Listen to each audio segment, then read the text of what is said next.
Hello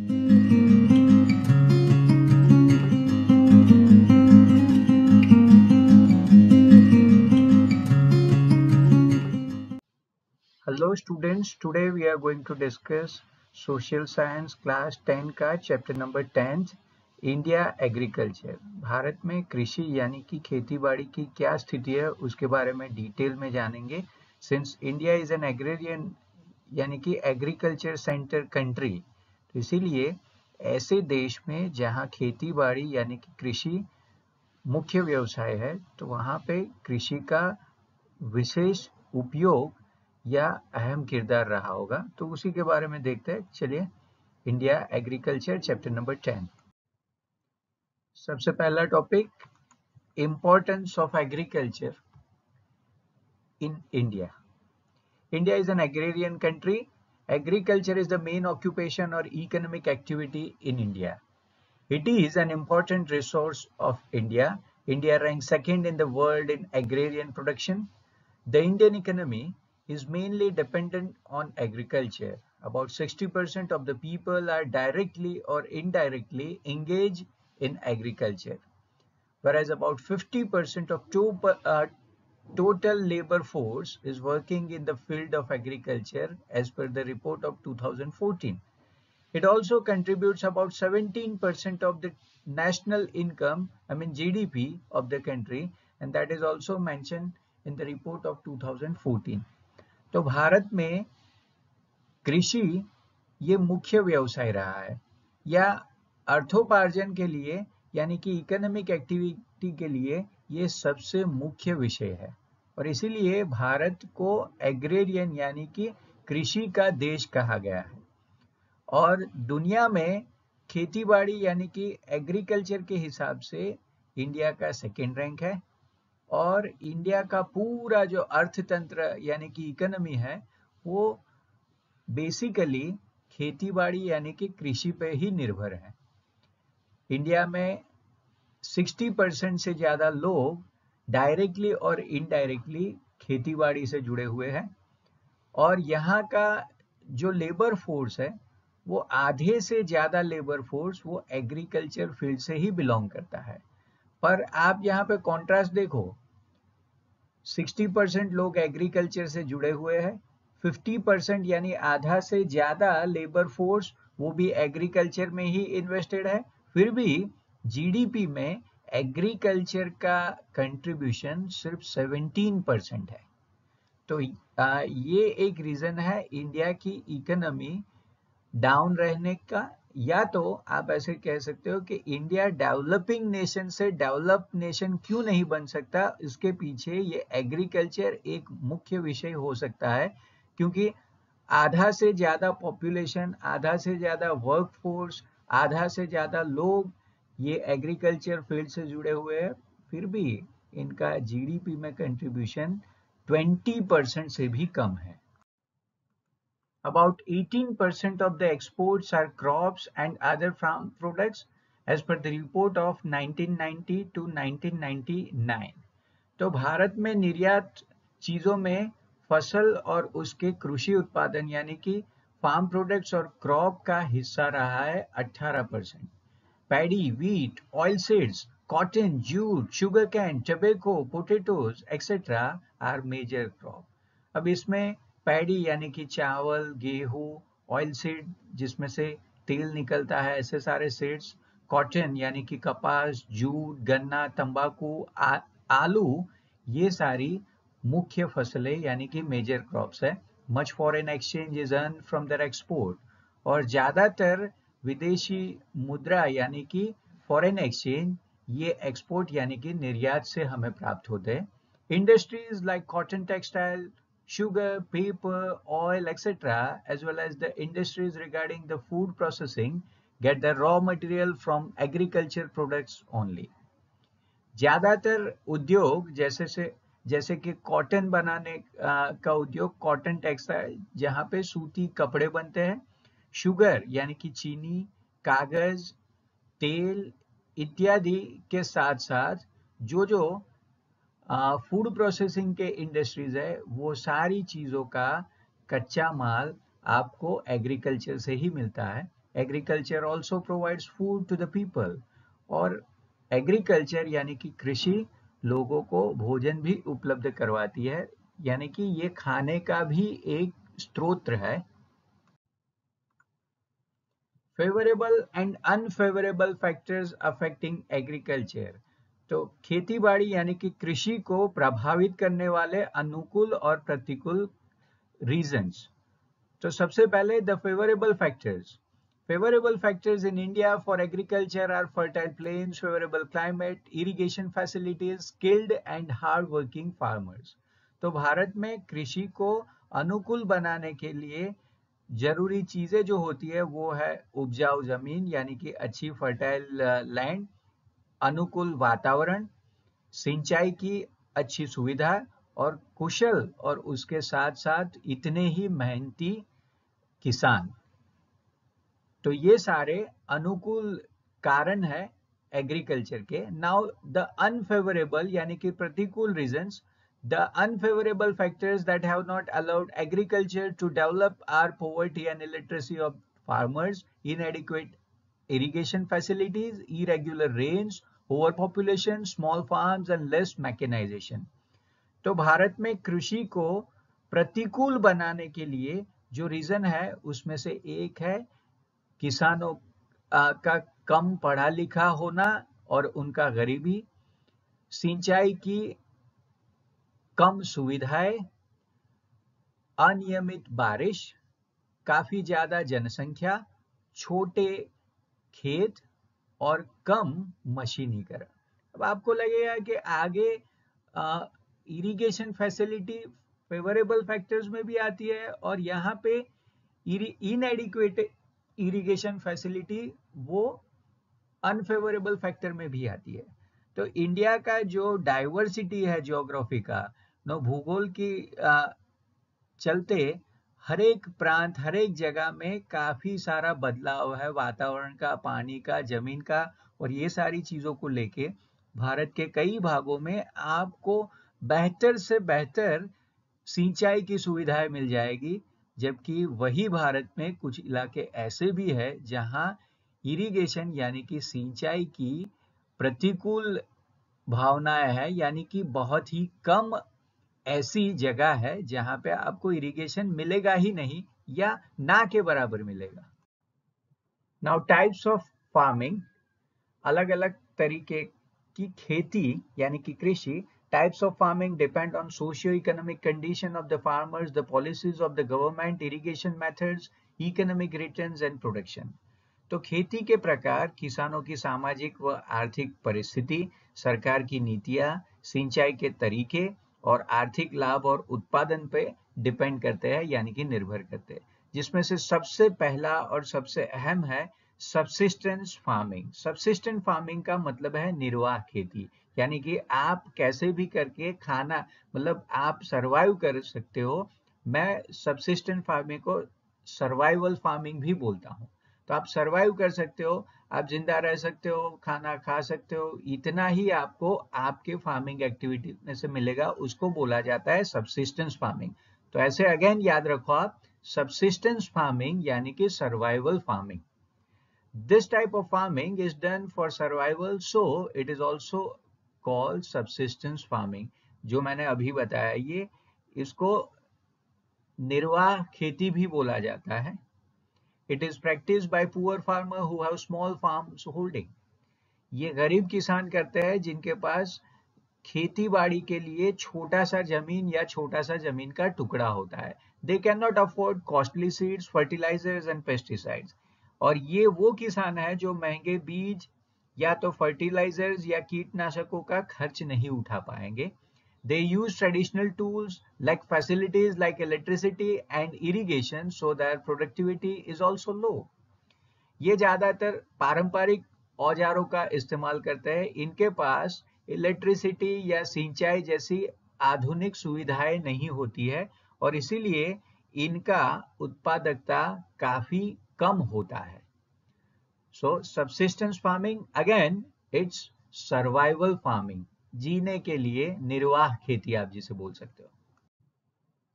dry farming यानी कि शुष्क खेती। तो This farming is practiced in areas with less rainfall and inadequate irrigation facility. ऐसी खेती जहां पे कम वर्षा होती है, जहां अपर्याप्त मात्रा में पानी की सुविधा एवं सिंचाई की सुविधा होती है, वहां पे होती है. Conservation of moisture is done in the monsoon and one crop is taken.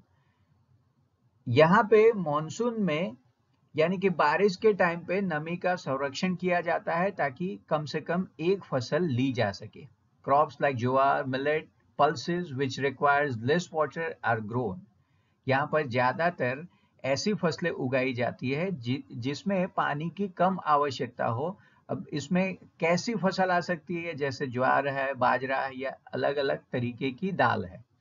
In Gujarat wheat and gram are grown in the Bhalia region. Gujarat में गेहूं और चना भालिया रीजन में इसी तरीके से उगाया जाता है. फिर आता है वेटलैंड फार्मिंग. ये ड्राई फार्मिंग से टोटल उल्टा है. सबसे ज्यादा पानी वहां होता है, वहां पे कम से कम पानी होता है. तो देखते हैं ये. This farming is practice in areas with heavy rainfall and heavy irrigation facility. तो यह खेती ज्यादातर जहाँ पे भारी बारिश और सिंचाई की सबसे ज्यादा सुविधा वाले क्षेत्रों में की जाती है. It is here if the rains are not adequate, more than one crop is taken with the help of irrigation. अगर यहाँ पे पर्याप्त मात्रा में बारिश नहीं हो रही है तो एक से ज्यादा फसल उगाने के लिए यहाँ सिंचाई यानी कि इरिगेशन का हेल्प लिया जाता है.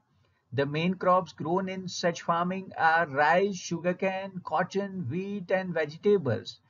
अब ड्राई फार्मिंग में ऐसी फसलें उगाई जाती थी जिसमें सबसे कम पानी का लागत हो. यहाँ पे उससे उल्टा सबसे ज्यादा पानी चाहिए ऐसे क्रॉप्स उगाए जाते हैं. और ऐसे क्रॉप्स है सबसे पहले चावल, फिर आता है गन्ना, कपास, गेहूं और सारी सब्जियां.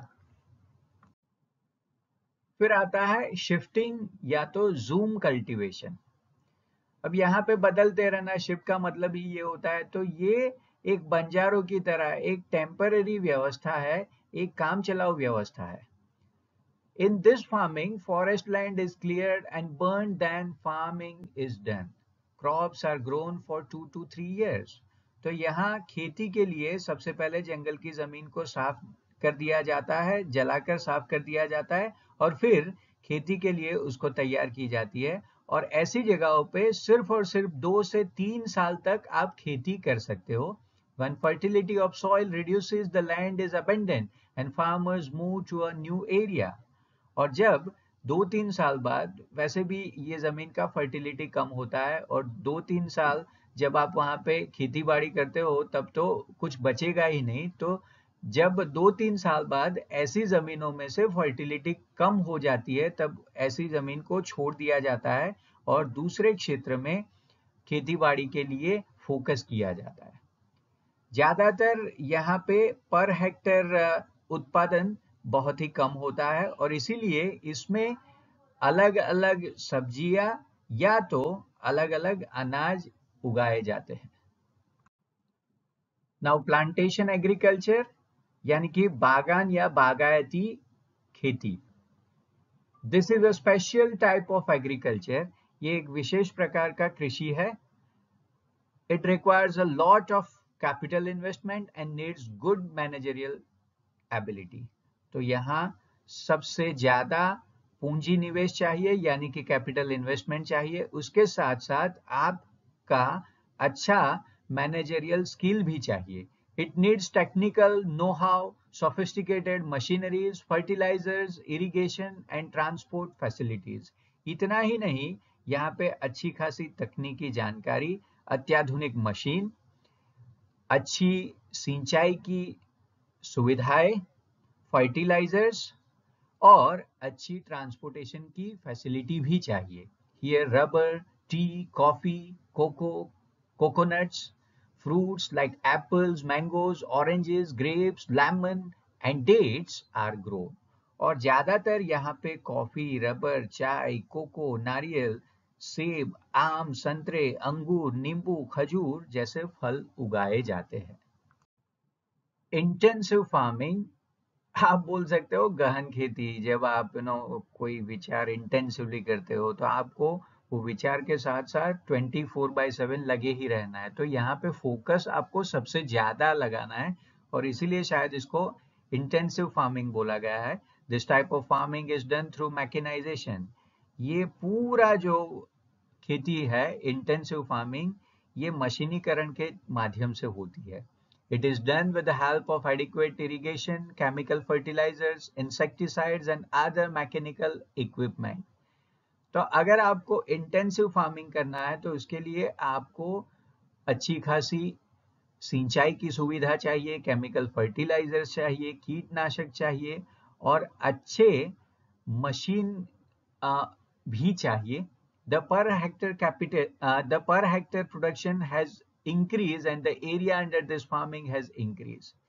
इसमें पर हेक्टेयर प्रोडक्शन यानी कि इसमें उत्पाद भी ज्यादा होता है, पर इसके साथ साथ इसके लिए यानी कि इंटेंसिव फार्मिंग के लिए आपको बड़ा सा जमीन भी चाहिए और इसका पॉपुलैरिटी दिन प्रतिदिन बढ़ता जा रहा है। This farming gives more importance to economic return, so it is also called commercial farming. यहाँ पे आर्थिक लाभ ज्यादा है और इसीलिए इसको कहीं ना कहीं कमर्शियल यानी कि वाणिज्यिक खेती भी बोला जाता है। अब यहाँ पे इंटेंस भी आपको ज्यादा रहना है, आपको इकोनॉमिक रिटर्न यानी कि आर्थिक लाभ भी ज्यादा मिलेंगे और ये दोनों रीजन के चलते इसको कमर्शियल फार्मिंग यानी कि वाणिज्यिक खेती भी बोला जाता है। So the next one, methods of farming. तो उसमें सबसे पहले ऑर्गेनिक फार्मिंग। ऑर्गेनिक फार्मिंग को बोला जाता है जैविक खेती। So this method avoids the use of insecticides and chemical fertilizers which are harmful and reduce the fertility of a soil. तो यहाँ पे ना तो कोई कीटनाशक यानी कि इंसेक्टिसाइड्स का इस्तेमाल होता है, ना तो कोई भी तरीके का केमिकल फर्टिलाइजर्स। और ये इंसेक्टिसाइड्स और केमिकल फर्टिलाइजर्स का आप जितना यूज करोगे उतना लॉन्ग रन पे आपका सॉइल का जो फर्टिलिटी है वो कम होता जाएगा।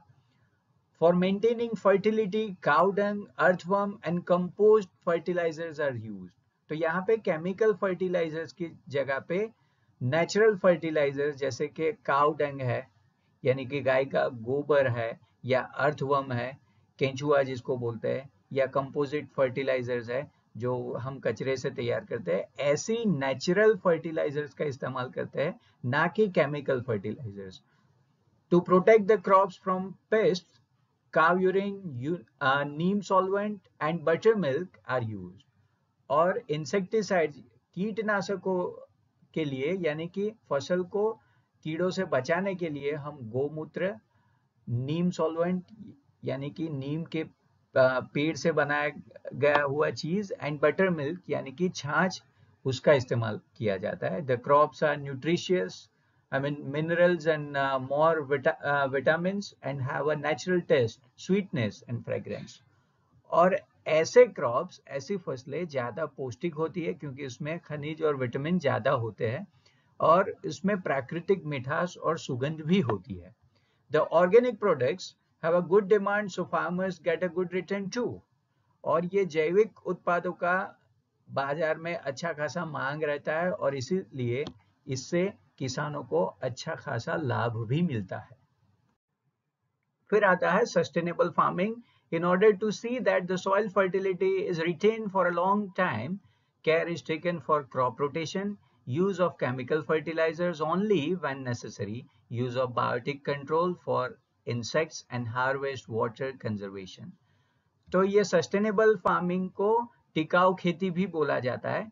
तो यहाँ पे सॉइल का फर्टिलिटी लंबे समय तक बरकरार रखने के लिए क्रॉप रोटेशन यानी कि अलग अलग फसलों का रोटेशन किया जाता है और जब जरूरत है तभी केमिकल फर्टिलाइजर का इस्तेमाल होता है, बाकी इसको अवॉइड किया जाता है। उसकी जगह ज्यादा से ज्यादा बायोटिक कंट्रोल यानी कि जैविक चीजों का इस्तेमाल किया जाता है। उसके साथ साथ ये जैविक चीजों का नियंत्रण भी किया जाता है और उससे पानी की लागत भी कम होती है, इंसेक्ट भी कम होते हैं और यील्ड यानी कि फसल में बढ़ोतरी होती है। फिर दूसरा टाइप है मिक्स्ड फार्मिंग यानी कि मिश्रित खेती।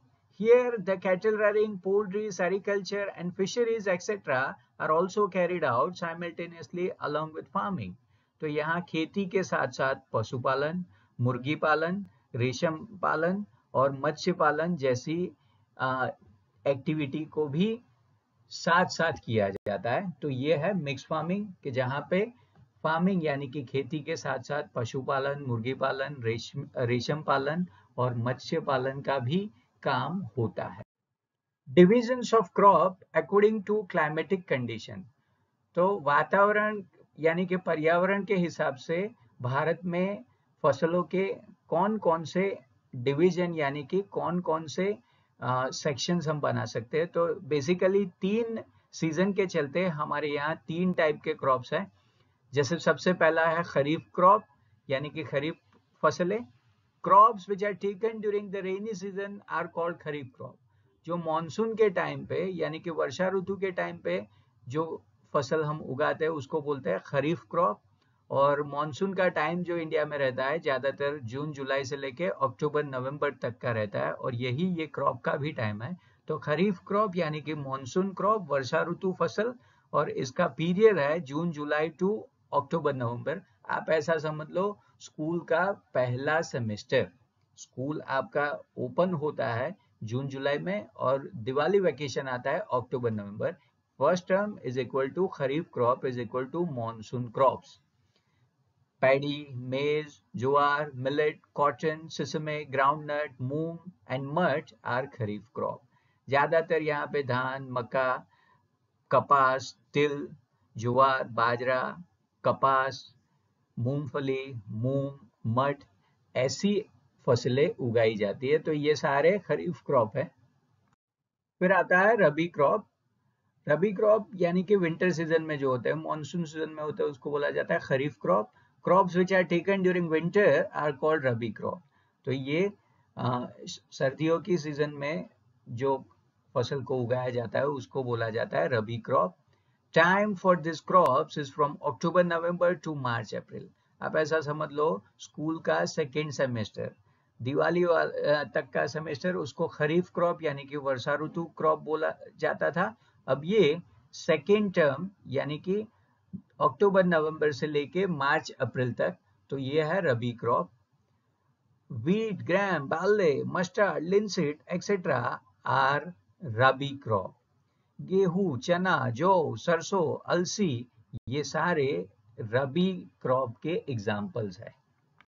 फिर तीसरा है ज़ैद क्रॉप जो गर्मी के सीजन में होता है। तो मेन 3 ऋतु है हमारे यहाँ, बारिश का मौसम होता है, सर्दियों का मौसम होता है और गर्मी का। तो उसी के हिसाब से बारिश वाला जो क्रॉप है वो है खरीफ क्रॉप। फिर आता है राबी क्रॉप यानी कि विंटर क्रॉप और ये है समर क्रॉप जिसको बोला जाता है ज़ैद या जायद क्रॉप। तो ये समर सीजन में उगाए जाते हैं। These are the crops grown during summer. Time to this crops is from March to June. गर्मी का जो सीजन रहता है, पीक सीजन का टाइम होता है गर्मी के लिए, वो है मार्च टू जून। तो ये ज़ैद क्रॉप का टाइम है। पैडी, मेज, ग्राउंडनट, टिल यानी कि sesame, millets, fruits like watermelon, cucumber, musk melon etcetera are zaid crop. और ये गर्मियों के सीजन में धान, मक्का, मूंगफली, तिल, बाजरा या तरबूज या खरबूजा, ककड़ी जैसे फल आपको मिलेंगे। ये देखो थोड़ी ज्यादा जानकारी के लिए ये मंथ वाइज हमने सारे क्रॉप्स बनाए हैं। जैसे मार्च महीने तक, जनवरी से मार्च तक का जो फेज होता है वो सर्दियों का फेज रहता है और इसीलिए वो है राबी क्रॉप। अप्रैल से गर्मी शुरू हो जाती है, वैसे मार्च एंड से या अप्रैल से, और अप्रैल मई यानी कि आपका समर वेकेशन का टाइम वो होता है गर्मियों का टाइम, वो है ज़ैद क्रॉप। और जून से लेके सितंबर तक वो खरीफ क्रॉप यानी कि मॉनसून क्रॉप और फिर से अक्टूबर टू मार्च वो आ गया हमारा राबी क्रॉप। तो ऐसे ये 3 मेन सीजन्स है इंडिया में एग्रीकल्चर एक्टिविटीज के लिए यानी कि खेती बाड़ी करने के लिए। मेजर एग्रीकल्चरल क्रॉप्स, भारत की मुख्य फसलें कौन कौन सी है? Due to diversity in geographical conditions, climate, variety of land, the amount of rainfall, etc., different crops are grown in different parts of India. तो भारत की अलग अलग भौगोलिक परिस्थितियां हैं, उसका वातावरण भी अलग अलग है, अलग अलग टाइप की सॉइल है, और बारिश का प्रपोर्शन यानी कि मात्रा भी अलग अलग है, और ये सारी विविधताओं के चलते भारत के विभिन्न भागों में अलग अलग फसल अलग अलग टाइम पे उगाई जाती है। अब जैसे हमने प्रीवियस चैप्टर में बायोडाइवर्सिटी देखी थी, यानी वन्य सृष्टि की विविधता देखी थी, अब यहाँ पे हम एग्रीकल्चर यानी कि क्रॉप्स की विविधता देखेंगे। No diversity of crops in India.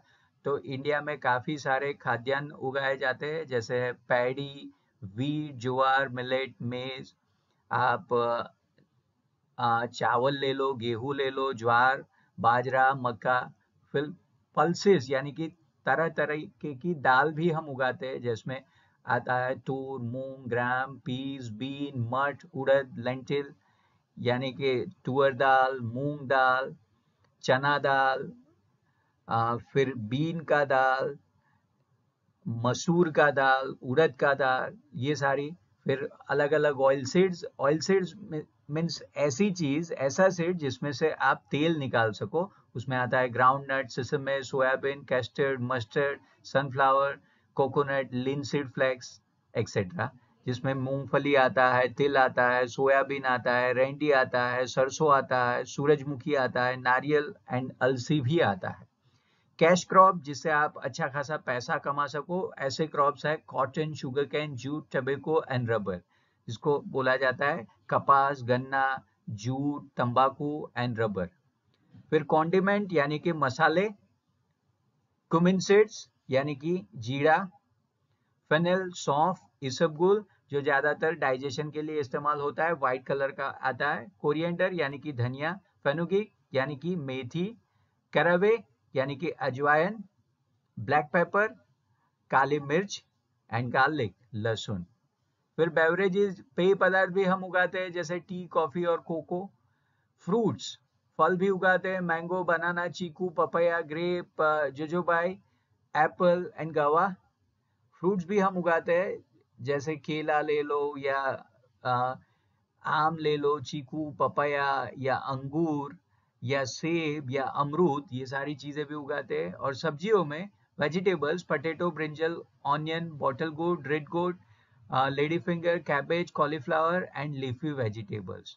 तो आलू, बैगन, प्याज, लौकी, तुरई, भिंडी, पत्ता गोभी, फूल गोभी और सारी हरे पत्तियों वाली सब्जियां। तो हमारे यहाँ जैसे जैव वैविध्य है, वैसे ही खानों में यानी फसलों में भी काफी सारा वैविध्य यानी कि वैरायटी आपको देखने को मिलेगा। मेजर क्रॉप्स, ज्यादातर हम कौन सी फसलें उगाते हैं? तो food grains are cultivated in about 75% of total sown area. अब जहाँ पे भी हम अनाज बोते हैं, वहाँ 75% जगहों में हम अलग अलग धान यानी कि बाजरा ले लो, या गेहूं ले लो, चावल ले लो, ऐसी चीजों को हम ग्रो करते हैं या कल्टीवेट करते हैं। About 50% of total production of agriculture crop is that of food grain. और हमारा जो खेती बाड़ी का उत्पादन है, कृषि उत्पादन के फसलें है, उसमें भी आधा से ज्यादा हिस्सा ये धान का यानी कि फूड ग्रेन्स का ही है। तो बेसिकली हम फूड ग्रेन्स को सबसे ज्यादा उगाते हैं और उसको सबसे ज्यादा कल्टीवेट करते हैं। तो सबसे पहला मेन क्रॉप वो है rice.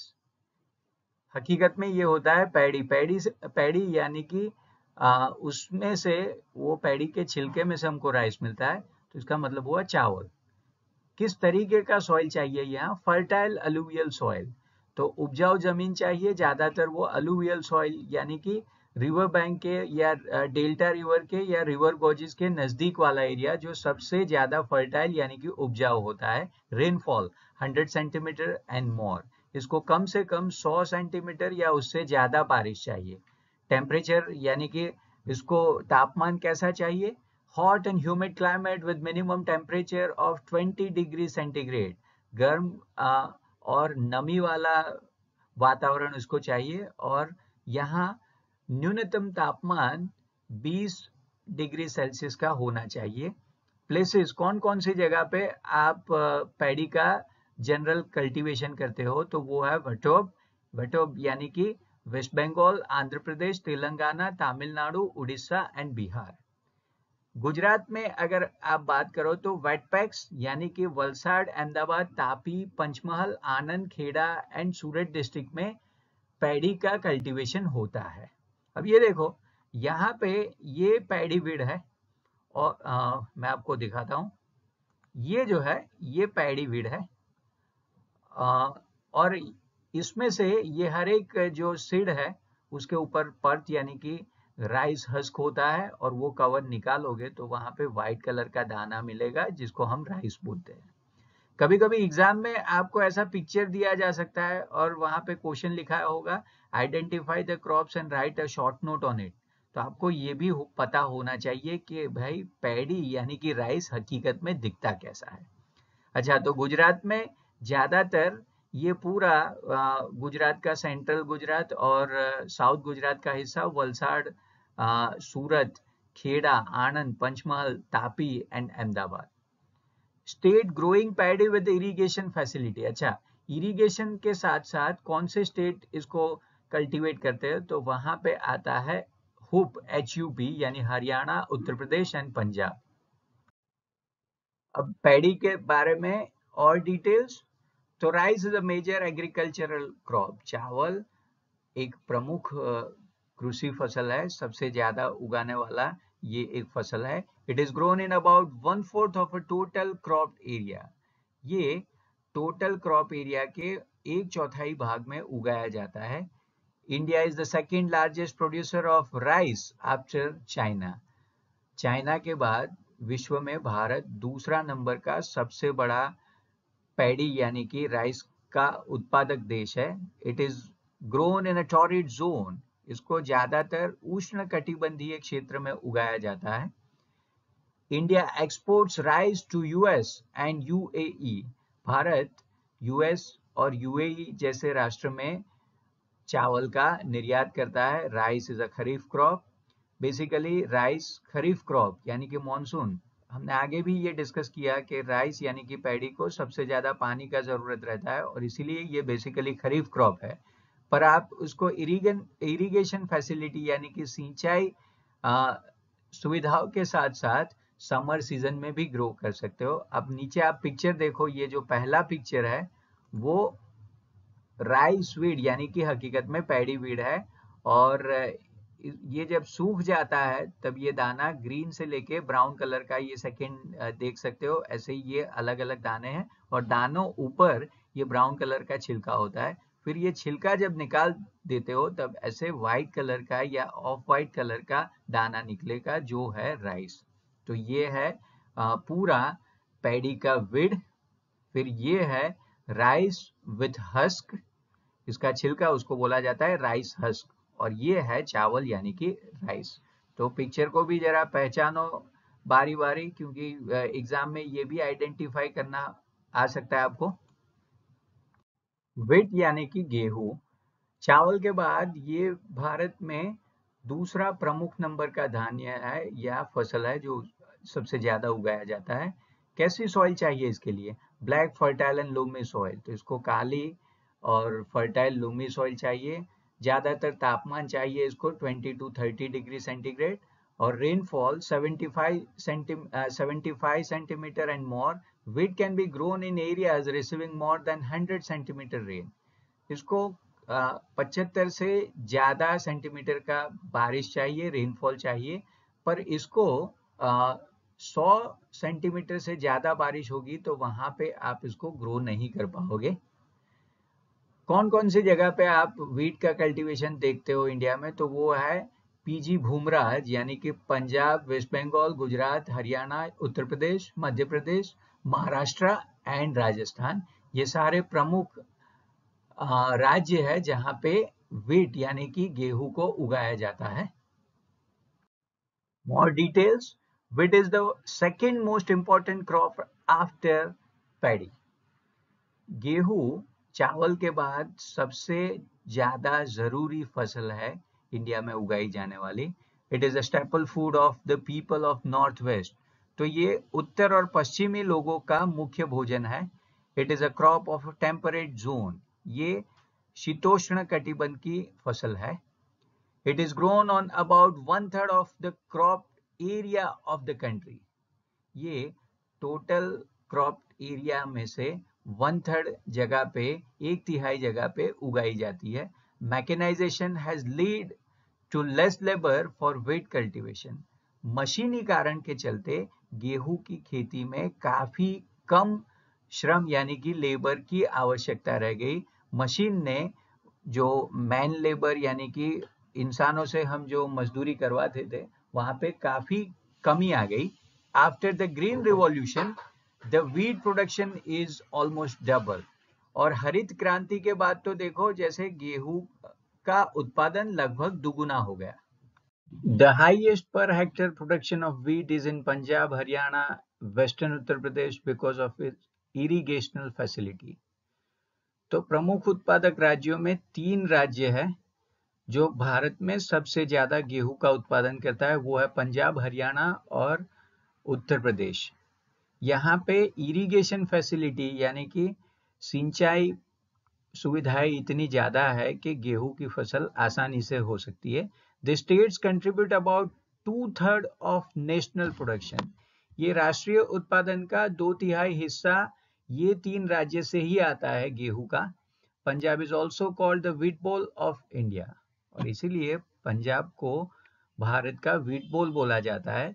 In Gujarat the Bhal region produces the best quality of wheat called Bhalia wheat, Gujarat के भाल रीजन में भी अच्छे क्वालिटी का व्हीट होता है और वो भालिया व्हीट के नाम से मशहूर है।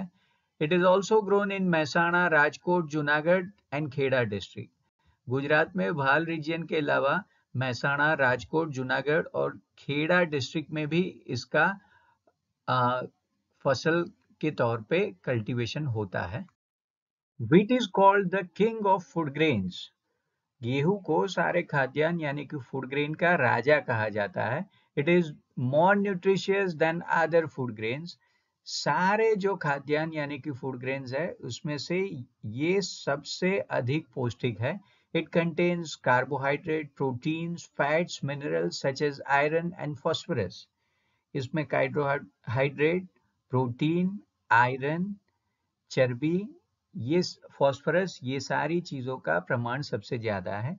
Many items can be made out of it like roti, paratha, biscuit, bread, cake etcetera. इसमें मतलब गेहूं में से काफी सारी चीजें बन सकती है, जैसे रोटी ले लो, पराठा ले लो, बिस्किट ले लो, ब्रेड या केक, और ये सारे रीजन के चलते इसके गेहूं को किंग ऑफ फूड ग्रेन कहा गया है। तीसरा है ज्वार। आप पिक्चर में देख लो इसके दाने कैसे होते हैं, because many a time in exam you are given a picture and you are suppose to identify the crop and write a short note on it. तो अगर देखा है तब पता चलेगा, अदरवाइज आप बाजरे और ज्वार में डिफरेंस ही नहीं पता पाओगे। अच्छा, ये ज्वार का जो वीड होता है ऐसे वहां पे गैप होता है, वेरएज जो बाजरे का मिलेट का जो वीड होता है वो थोड़ा बहुत यूनिफॉर्म शेप में होता है। ज्वार कैसी सॉइल चाहिए इसको? Black and loamy soil. Temperature इसका 25 डिग्री टू 30 डिग्री सेंटीग्रेड होना चाहिए। रेनफॉल 50 सेंटीमीटर, 50 सेंटीमीटर जितना बारिश होना चाहिए। It can also grow in area with rain having less, इससे कम बारिश होगी तो भी चलेगा पर ज्यादा नहीं चाहिए। सबसे ज्यादा बारिश कौन से क्रॉप, कौन सी फसल को चाहिए थी? वो था पैडी यानी कि राइस। फिर आता था गेहूं, 75 टू 100 सेंटीमीटर रेनफॉल, 100 सेंटीमीटर से ज्यादा रेनफॉल है तो वहां पे आप गेहूं का कल्टीवेशन नहीं कर सकते। फिर ये है तीसरे नंबर पे ज्वार, जहां पे 50 सेंटीमीटर या उससे कम रेनफॉल चाहिए। कौन कौन सी जगह पे ये कल्टीवेट होता है? तो KM गेट यानी कि कर्नाटका, महाराष्ट्र, गुजरात, आंध्र प्रदेश एंड तमिलनाडु। गुजरात में बेसिकली ये साउथ गुजरात में यानी कि सूरत और तापी डिस्ट्रिक्ट में कल्टीवेट किया जाता है ज्वार। और डिटेल्स ज्वार के बारे में, it is the third most important food crop in terms of area and production. ये उत्पादन और क्षेत्र के हिसाब से भारत का तीसरे नंबर पे या तीसरे पायदान पे रहने वाला सबसे मुख्य खाद्यान्न है। सबसे पहले पैडी यानी कि राइस चावल आता है, उसके बाद गेहूं, और ये तीसरा है जो है jowar. It is a coarse grain, और ये एक कोर्स ग्रेन है। It can be grown in a dry and area of a less rainfall, और ये कोर्स ग्रेन होने के चलते ही इसको सूखी या कम बारिश वाले इलाकों में भी आप कल्टीवेट कर सकते हो। It is both kharif and rabi crop. ये मॉनसून सीजन में या तो विंटर सीजन में भी आप इसको कल्टीवेट कर सकते हो, उगा सकते हो। और ये देखो, ये ज्वार के दाने हैं। बाजरे के जो दाने होते हैं इसके कंपेयर में साइज में छोटे होते हैं, और इसका बाजरे का कलर इससे डार्क रहेगा। तो आप ये डिफरेंस को भी जरा ध्यान में रखें। फिर चौथा है मिलेट यानी कि बाजरा। ये भी ज्वार की तरह कोर्स ग्रेन है। इसके लिए सॉइल चाहिए Sandy and less fertile soil. ज्यादा फर्टाइल सॉइल नहीं चाहिए, रेत वाली जमीन इसको अच्छा रहता है। और यहाँ ज्वार से भी कम रेनफॉल चाहिए, 40 to 50 centimetre rainfall. Temperature 25 to 30 degree. और ये कहाँ कहाँ आप कल्टीवेट कर सकते हो, तो ग्रुम यानी कि गुजरात, राजस्थान, उत्तर प्रदेश एंड महाराष्ट्र, ये चार राज्य है जहाँ पे आप बाजरे यानी कि मिलेट का कल्टीवेशन कर सकते हो। गुजरात में ज्यादातर बनासकांठा मिलेट के प्रोडक्शन में लीड करता है। और ये देखिए, मैंने जैसे आपको आगे बताया था, ये बाजरे का दाना, उसका कलर थोड़ा डार्क रहता है, साइज भी ज्वार के दाने से थोड़ा छोटा रहता है। तो आप ये डिफरेंस देखो। और ये जो है मिलेट वीड, उसका भी डिफरेंस देखो, वहां पे यूनिफॉर्म नहीं था। ज्वार का जो वीड था वो यूनिफॉर्म दाने नहीं थे, यहाँ दाना ज्यादा यूनिफॉर्म है। तो ये डिफरेंस जरा समझ ले। फिर पांचवें पायदान पे आता है मेज यानी कि मकई। सॉइल कैसा चाहिए? Black hard Rocky and well drain soil in हिली स्लोप। ज्यादातर जो ढलान वाली जगह है, हिली एरिया है, और वहाँ पत्थर भी ज्यादा है, और काला सख्त जमीन इसके लिए ज्यादा अनुकूल है। बारिश इसको चाहिए 50 टू 100 सेंटीमीटर। इसको बारिश ज्यादा चाहिए, पर पानी ज्यादातर रहेगा नहीं। Temperature 21 to 27 degree centigrade. Places भ्रूम पाक यानी कि बिहार, राजस्थान, उत्तर प्रदेश, मध्य प्रदेश, पंजाब, आंध्र प्रदेश, जम्मू एंड कश्मीर एंड कर्नाटका, ये सारी जगह पे मक्के का कल्टीवेशन होता है। गुजरात में ये जगह है डाब्स यानी कि दाहोद, अरवली, पंचमहल एंड साबरकांठा, जहाँ पे मक्के यानी कि मेज का कल्टीवेशन होता है। फिर पर्टिकुलर्स अबाउट मेज। It is the main or staple food of the people of hilly region. ये पहाड़ों पे बसने वाले या ढलानों पे बसने वाले लोगों के लिए मुख्य खुराक है। मेज contain starch, oil, protein, biofuel etcetera, so it is used more in industrial production. इसको इंडस्ट्री में भी ज्यादा इस्तेमाल किया जाता है, क्योंकि मेज में स्टार्च होता है, ऑयल प्रोटीन होता है, और इसको बायोफ्यूल के तौर पे भी, ईंधन के तौर पे भी इस्तेमाल किया जा सकता है। It is increasingly used as animal fodder, making popcorn and for edible oil. इसको खाद्य तेल के स्वरूप में, पॉपकॉर्न के स्वरूप में, या पशु के चारे के स्वरूप में भी इसका इस्तेमाल किया जा सकता है। तो आप ऐसा बोल सकते हो, ये भी कुछ हद तक वीट की तरह ही वर्सेटाइल फूड ग्रेन है।